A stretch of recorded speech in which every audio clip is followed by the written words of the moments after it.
जय श्री कृष्ण मित्रों, स्वागत है तमारू मित्तल वॉइस चेनल में। आजना विडियो में आपणे सांभळीशुं वट सावित्री पूर्णिमा व्रत 2025 तारीख, विधि, शुभ मुहूर्त अने व्रतकथा। वट सावित्री पूर्णिमा हिंदू संस्कृति में अत्यंत पवित्र और महत्वपूर्ण मानवामां आवे छे। आ व्रत खास करीने परिणित महिलाओं माटे होय छे, जे तेमना पतिना दीर्घायुष्य अने सुखी गृहस्थ जीवन माटे उपवास राखीने वट वृक्षनी पूजा करे छे। मान्यता छे के आ व्रतथी पतिना जीवनमां समृद्धि, आयुष्य अने अखंड सौभाग्यनी प्राप्ति थाय छे। दर वर्षे आ व्रत ज्येष्ठ महीनानी पूर्णिमाना दिवसे मनाववामां आवे छे। हिंदू पंचांग अनुसार वर्ष 2025 में वट सावित्री पूर्णिमा व्रत क्यारे आवशे तेनी पूजा विधि वगैरह बाबतों आपणे जाणीशुं। हिंदू पंचांग अनुसार वर्ष 2000 में पूर्णिमा तिथि 10 जूनना रोज सवारे 11:35 वागे शरू थशे अने 11 जूनना दिवसे बपोरे 1:13 वागे पूर्ण थशे। आवी स्थिति में वट सावित्री पूर्णिमा व्रत 10 जून 2025 अने सोमवारे राखवामां आवशे अने 11 जूने स्नान अने दान करवामां आवशे। वट सावित्री पूर्णिमा 2025 पूजा विधि। सवारे वहेला उठीने स्नान करी लाल वस्त्र धारण करवा, महिलाओए 16 श्रृंगार धारण करवा, वट वृक्ष पासे जईने तेनी सफाई करी, वृक्षना मूळमां पाणी अर्पण करी पछी तेनी विधिवत पूजा करवानी। वट वृक्षनी आसपास 7 वार मोलीनो दोरो वींटाड़ी दरेक परिक्रमा साथे पतिना लांबा आयुष्य अने सारा स्वास्थ्य माटे प्रार्थना करवानी। सावित्री अने सत्यवाननी कथा सांभळवी अने वांचवी। अंते आरती करी सात्विक भोजनथी उपवास तोड़वो। उपवास करनारे तामसी वस्तुओथी दूर रहेवुं। वट सावित्री पूर्णिमा व्रतना दिवसे विविध प्रकारना फळो अने मीठाईओ भगवानने भोग रूपे अर्पण करवामां आवे छे। अनेक स्थळोए आ पवित्र दिवसे पूरी, हलवो अने चणानी दाळ जेवा भोजन पर भोग तरीके चढ़ाववामां आवे छे। मान्यता छे के आ भोग चढ़ाववाथी शुभ फळोनी प्राप्ति थाय छे अने जीवनमां देवीना आशीर्वाद सतत मळे छे। पूजानो मंत्र छे वट सिंचामी ते मूलम सलिलेरमृतोपमे यथा शाखा प्रशाखाभिवृद्धोषि त्वं महितले तथा पुत्रेष्व पौत्रेष्व संपन्नं कुरु मा सदा। वट सावित्री व्रत में जो आ बाबतोनुं ध्यान न राखवामां आवे तो व्रत करवा छतां पुण्य फळनी प्राप्ति नहीं थती। वट सावित्री व्रत में शुं राखवानुं छे खास ध्यान तो के वट सावित्री व्रतना दिवसे सौभाग्यवती स्त्रीओए सूर्योदय पहला उठीने स्नानादि कार्यथी निवृत्त थई नवा वस्त्र धारण करवा जोईए। आ दिवसे 16 शणगार सजवानुं विशेष महत्व छे, एटले शणगार माटे पहेलेथी ज व्यवस्था करी लेवी जोईए। वट सावित्री व्रत करनारी स्त्रीओ मोटे भागे लाल रंगना वस्त्र धारण करती होय छे। पीळो अने लीलो रंग पण शुभ मनाय छे, परंतु धारो के तमे आ रंगना वस्त्र नथी पहेरता तो पण एटलुं जरूर ध्यान राखो के आपे आ दिवसे काळा, वादळी के सफेद रंगना वस्त्र धारण न ज करवा जोईए। साथे ज आवा रंगनो चांदलो के बंगड़ी पण धारण न करवा जोईए।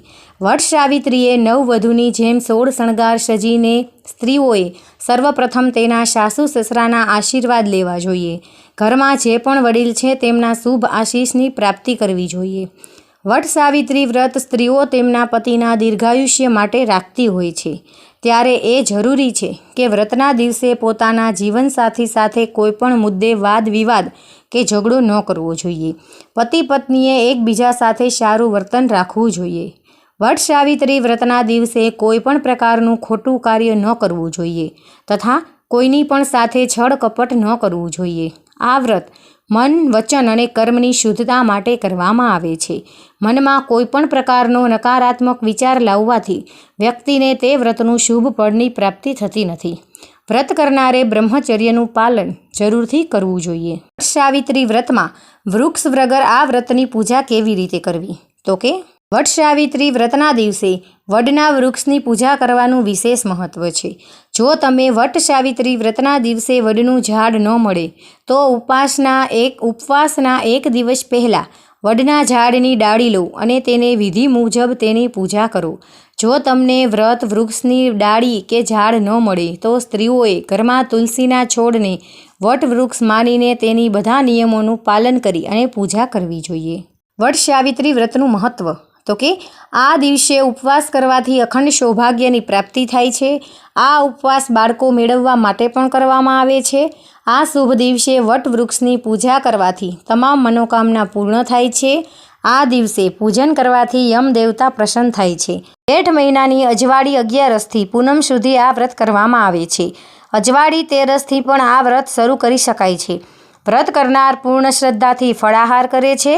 4 દિવસ અબીલ, ગુલાલ, કંકુ, અક્ષત તેમજ ફૂલોથી વડલાની પૂજા કરે છે. 5મા દિવસે વડને જળ અર્પણ કરે છે. સૂતરનો દોરો લઈને પ્રદક્ષિણા કરી પોતાના પતિના 100 વર્ષના આયુષ્ય માટે પ્રાર્થના કરે છે. તેમજ વડની પૂજા પછી સતી સાવિત્રીની વાર્તા વાંચે છે. પૂનમના દિવસે આ વ્રત પૂર્ણ થયા પછી સૌભાગ્યવતી સ્ત્રી પારણા કરે છે. પૌરાણિક કથા અનુસાર આ દિવસે સાવિત્રી યમરાજ પાસેથી પતિ સત્યવાનના પ્રાણ પાછા લઈ આવે છે. તેથી સાવિત્રીની જેમ અખંડ સૌભાગ્યની પ્રાપ્તિ કરવા સ્ત્રીઓ પૂર્ણ શ્રદ્ધાથી આ વ્રત કરે છે. કહેવાય છે કે વડના વૃક્ષમાં બ્રહ્મા, વિષ્ણુ, મહેશ ત્રણેય દેવોનો વાસ કરે છે. વડની છાલમાં વિષ્ણુ ભગવાન, થડમાં બ્રહ્માજી અને ડાળીઓમાં શિવજી વાસ કરે છે. તેથી આ વૃક્ષની પૂજા કરવાથી ત્રણેય દેવોની કૃપા સ્ત્રીઓને અખંડ સૌભાગ્ય પ્રાપ્ત કરે છે. વાર્તા: સતયુગમાં ચંદ્ર દેશમાં અશ્વપતિ નામે એક રાજા રાજ કરતો હતો. તે ઘણો પરાક્રમી, સદ્ગુણી, સહનશીલ, ક્ષમાવાન તેમજ મહાદાની હતો. તેમની પત્નીનું નામ માલવી હતું. રાજા રાણી સર્વ રીતે સુખી હતા, પરંતુ સૃષ્ટિમાં સંપૂર્ણ સુખી કોઈ નથી. રાજા વૃદ્ધ થવા આવ્યો, પરંતુ સંતાન સુખ પ્રાપ્ત ન થયું. તેથી તેઓ બંને દુઃખી હતા. રાણીએ ઘણા ઉપવાસ કર્યા, યજ્ઞ કર્યા, પણ કંઈ વળ્યું નહીં. એક દિવસ મહર્ષિ અત્રિએ રાજાને સલાહ આપી કે હે રાજા, પુત્ર પ્રાપ્તિ માટે બ્રહ્માની પ્રિય પત્ની દેવી વિધાતા સાવિત્રી દેવીની ઉપાસના કરો. તેથી બ્રહ્મા પ્રસન્ન થઈને પોતાનું વિધાન બદલશે. રાજા રાજ છોડી પુષ્કર તીર્થ ગયા અને 18 વર્ષ સાવિત્રી દેવીનું તપ કર્યું. રોજ 1 લાખ મંત્ર વડે આહુતિ આપતો. સૂર્યાસ્ત થયે કંદમૂળનો આહાર કરતો. વર્ષે દેવી પ્રસન્ન થઈને કહેવા લાગ્યા, હે રાજા, તારા ભાગ્યમાં સંતાન નથી, પણ તે મને પ્રસન્ન કરી છે.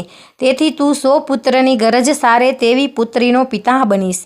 દેવોના આશીર્વાદથી રાજા રાણીના ઘર એક સુલક્ષણી કન્યાનો જન્મ થયો. આખા દેશમાં આનંદ વ્યાપી ગયો.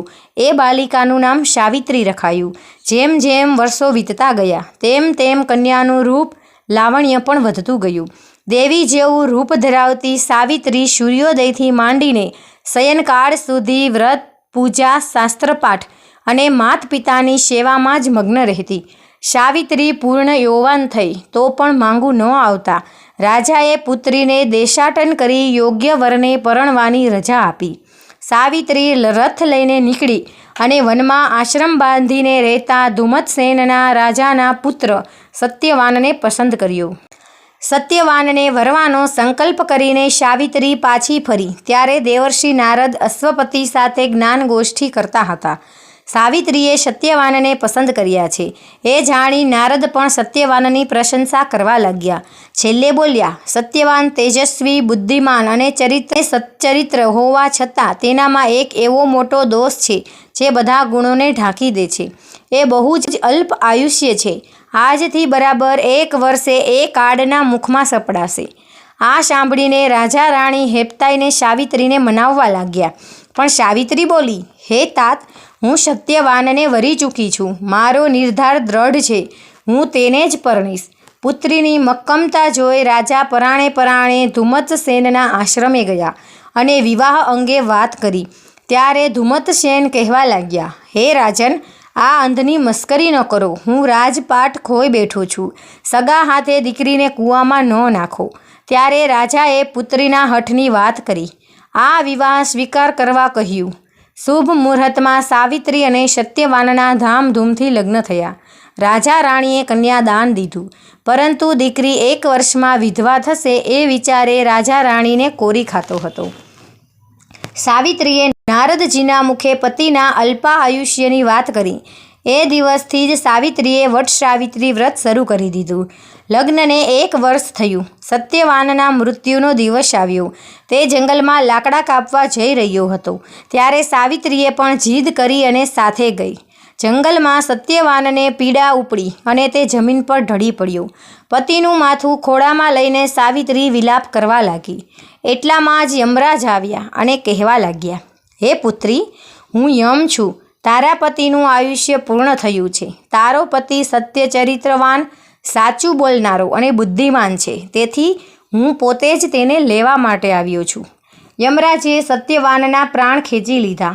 સાવિત્રી યમ પાછળ જવા લાગી ત્યારે યમરાજ કહેવા લાગ્યા, દીકરી, પાછળ આવવું વ્યર્થ છે. વિધિના લેખ કોઈ કાળે મિથ્યા થતા નથી. તારા પતિનું આયુષ્ય પૂર્ણ થયું છે, માટે પાછી જા.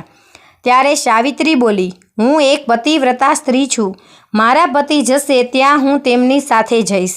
મારી પાસે મારા પતિવ્રતા ધર્મનું બળ અને મેં કરેલા વ્રતોની શક્તિ છે. મને કોઈ અટકાવી નહીં શકે. વળી શાસ્ત્ર પ્રમાણે હું તમારી સાથે 7 ડગલા ચાલી, તેથી મિત્રભાવ સ્થાપિત થયો. મિત્રભાવે મારી પ્રાર્થના છે કે પત્ની પતિની અડગી કરી મારા પતિવ્રતા ધર્મનો ભંગ ન કરો. સાવિત્રીના જ્ઞાનથી પ્રભાવિત થઈ યમરાજ કહેવા લાગ્યા, પુત્રી, તારા ધર્મ જ્ઞાનથી પ્રભાવિત થઈને હું તને વરદાન આપું છું કે તારા પતિના પ્રાણ સિવાય જે જોઈએ તે માંગી લે. હે યમરાજ, મારા પર પ્રસન્ન થયા હોવ તો મારા અંધ સસરાને તેજસ્વી આંખો આપો. સાવિત્રી બોલી, તથાસ્તુ, હવે પાછી વળ. યમરાજે કહ્યું, પત્ની તો પતિનો પડછાયો છે. મારાથી પાછું ન વળાય. જ્યાં પતિ ત્યાં સતી, એ જ નારી ધર્મ છે. વળી તમે તો મહાપુરુષ છો, જ્ઞાની છો. શું તમારો સંગ નિષ્ફળ જશે? યમરાજ ફરી પ્રસન્ન થઈને કહેવા લાગ્યા, ધર્મ વિશેના તારા જ્ઞાનથી ઘણો ખુશ થઈ. હું તને તારા પતિના પ્રાણ સિવાય બીજું કોઈ પણ વરદાન માંગી લેવા કહું છું. હે દેવ, મારા પર પ્રસન્ન થયા હોવ તો મારા સસરાને રાજ પાછું આપો. સાવિત્રી બોલી, તથાસ્તુ, હવે રસ્તો વિકટ આવે છે, માટે સમજીને પાછી વળી જા. ત્યારે સાવિત્રી ફરી વિનવવા લાગી, સૃષ્ટિના જીવ માત્રને નિયમમાં રાખનાર હે મહારાજ, શરણે આવેલાનું રક્ષણ કરો તમારો ધર્મ છે. તમે મને દીકરી કહીને બોલાવો છો, વળી હું તમારા શરણે છું, તો મારું રક્ષણ કરો. હે પુત્રી, તારી મધુર વાણીથી પ્રસન્ન થઈને હું તને તારા પતિના પ્રાણ સિવાય બીજું કંઈ પણ માંગવાનું કહું છું.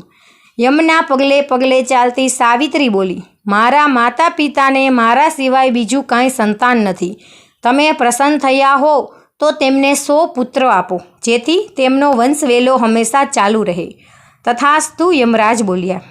સાવિત્રી પાછી વળવાને બદલે ઘોર અરણ્યમાં યમરાજની પાછળ પાછળ જવા લાગી. ત્યારે યમરાજ બોલ્યા, દીકરી, તારી હઠથી પ્રસન્ન થઈને હું તને અંતિમ વરદાન માંગવાનું કહું છું. માંગીને પાછી વળ.